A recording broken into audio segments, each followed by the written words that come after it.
Hierdie is nie 'n lekker tyd van die jaar vir baie mense nie. Dis Desember, dis die eerste week in Desember en dis horrible vir soveel mense. Hoekom? Want soveel mense gaan deur trials en tribulations. Julle weet, 'n paar jaar terug, hierdie tyd van die jaar, het ek net gehoor van mense wat skei. Nou hoor ek net van mense wat sê, hulle man of vrou is oorlede. Soveel mense met wie ek praat, wat vir my sê, hulle het hulle man of vrou verloor in Oktober, September. En dis verskriklik, dis hartverskeurend.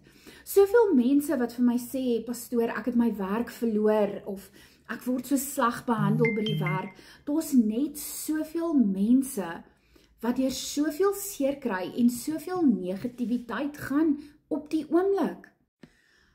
Maar elke ding wat God toelaat, laat hy toe met 'n doel en 'n plan. En ons sien dit dalk nie op die oomblik nie.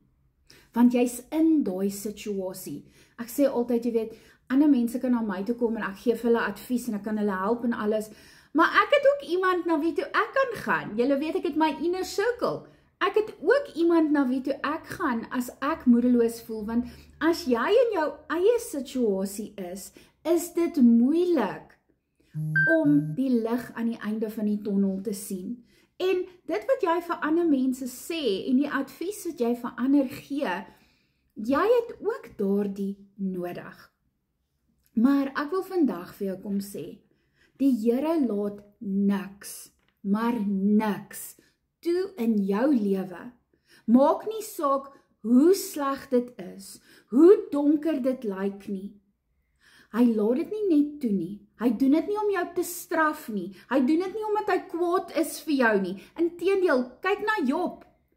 Job het absoluut niks verkeerd gedoen nie. Inteendeel, God het by Satan gebrag oor Job. En hy het vir hom gesê, jy sal nie 'n meer getroue mens kry as Job nie.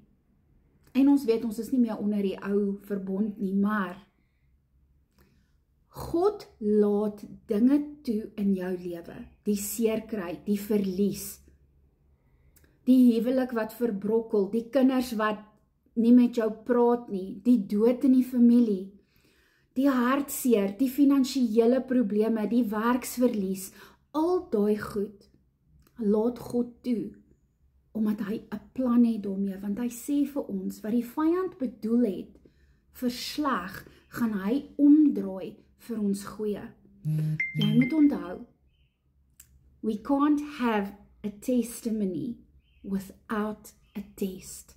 En dit waardeur jy nou gaan, jou toets, gaan God omdraai in jou testimony in.